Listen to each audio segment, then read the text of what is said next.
ಮೂಡಿಗೆರೆ ಪಟ್ಟಣದ MGM hospital Mudigere ಆಸ್ಪತ್ರೆಯಲ್ಲಿ ಖಾಸಗಿ ಆಂಬ್ಯುಲೆನ್ಸ್ ವಾಹನಗಳಿಗೆ ಒಳಾಂಗಣದಲ್ಲಿ ನಿಲುಗಡೆ ಅವಕಾಶ ನೀಡದೇ ಇರುವುದಕ್ಕೆ ಆಂಬ್ಯುಲೆನ್ಸ್ ಚಾಲಕರು ಹಾಗೂ ಸಾರ್ವಜನಿಕರು ಆಕ್ರೋಶ ವ್ಯಕ್ತಪಡಿಸುತ್ತಿದ್ದಾರೆ.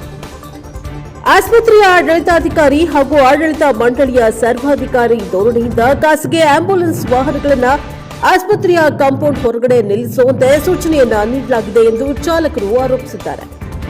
ರಾಜ್ಯದ ಅನೇಕ ತಾಲೂಕು ಆಸ್ಪತ್ರೆಗಳಲ್ಲಿ ಖಾಸಗಿ ಆಂಬ್ಯುಲೆನ್ಸ್ ವಾಹನಗಳಿಗೆ ಆಸ್ಪತ್ರೆ ಆವರಣದಲ್ಲೇ ನಿಲುಗಡೆಗೆ ಅವಕಾಶ ನೀಡಲಾಗ್ತಾ ಇದ್ರೂ ಮೂಡಿಗೆರೆ ಆಸ್ಪತ್ರೆಯಲ್ಲಿ ಮಾತ್ರ ಈ ಅವಕಾಶ ನಿರಾಕರಿಸುವುದು ಸಮಸ್ಯೆಗೆ ಕಾರಣವಾಗಿದೆ ಎಂದು ತಿಳಿಸಿದ್ದಾರೆ. ತುರ್ತು ಪರಿಸ್ಥಿತಿಯಲ್ಲಿ ರೋಗಿಗಳನ್ನು ಆಸ್ಪತ್ರೆಗೆ ತರಲು ಆಂಬ್ಯುಲೆನ್ಸ್ ತಕ್ಷಣ ಒಳಗೆ ಪ್ರವೇಶಿಸಬೇಕಾಗುತ್ತದೆ. ಆದರೆ ವಾಹನಗಳನ್ನು ಹೊರಗಡೆ ನಿಲ್ಲಿಸುವ ಕಾರಣದಿಂದ ತುರ್ತು ಚಿಕಿತ್ಸೆಗೆ ಸಮಯ ವ್ಯರ್ಥವಾಗುವ ಪರಿಸ್ಥಿತಿ ನಿರ್ಮಾಣವಾಗುತ್ತಿದೆ ಎಂದು ಚಾಲಕರು ತಿಳಿಸಿದ್ದಾರೆ. ಆಸ್ಪತ್ರೆಯ ಒಳಭಾಗದಲ್ಲಿ ಹಲವಾರು ಖಾಸಗಿ ವಾಹನಗಳು ನಿಲ್ಲಿಸಲಾಗಿದ್ದರೂ ಆಂಬ್ಯುಲೆನ್ಸ್ ವಾಹನಗಳಿಗೆ ಮಾತ್ರ ನಿರ್ಬಂಧ ವಿಧಿಸಿರುವುದು ಅಸಮಂಜಸವಾಗಿದೆ ಎಂದು ಅವರು ಆರೋಪಿಸಿದ್ದಾರೆ.